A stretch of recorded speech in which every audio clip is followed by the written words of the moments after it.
मनमा आज हामी इरान विरुद्ध पहिलो मैत्रीपूर्ण खेल खेल्दैछौँ।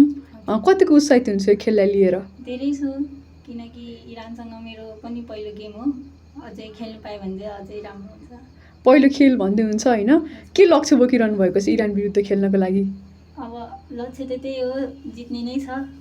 अब नेसनल टिममा नि आएको छ, अब हेरौँ गेम खेल्नु पाएँ भने चाहिँ आफ्नो 100% दिन्छु। नेसनल टिम कस्तो छ अहिले महिला टोलीको? धेरै राम्रो छ, पहिलाभन्दा पनि सबै फ्रेन्डली हुँदै जानुभएको छ। प्लेयरहरू माया छ, टिमवर्क छ, राम्रो छ। हजुरले खेलको यात्रा चाहिँ कताबाट सुरु गर्नुभयो फुटबलको? मेरो चाहिँ सेङ्जावालिङबाट हो, अहिले चाहिँ एपिएफ क्लब। स्याङ्जाबाट सुरु गर्नुभयो भने चाहिँ राष्ट्रिय टोलीसम्म चाहिँ कसरी यात्रा तय गर्नुभयो हजुरले? अब सानैदेखि नै त्यही सोचेर ट्रेनिङ गरिरहेको थियो। त्यसपछि लिग खेल्यो, लिगपछि अब एपिएफ क्लबमा नि बोलाउनु भयो, त्यहीँबाट नेसनल टिममा। राष्ट्रिय टोलीमा आफूले पाउँदा चाहिँ कस्तो हुँदो रहेछ? धेरै राम्रो, सपना हो नि त। आफ्नो सपना पुरा हुँदा चाहिँ धेरै खुसी लाग्छ। Thank you.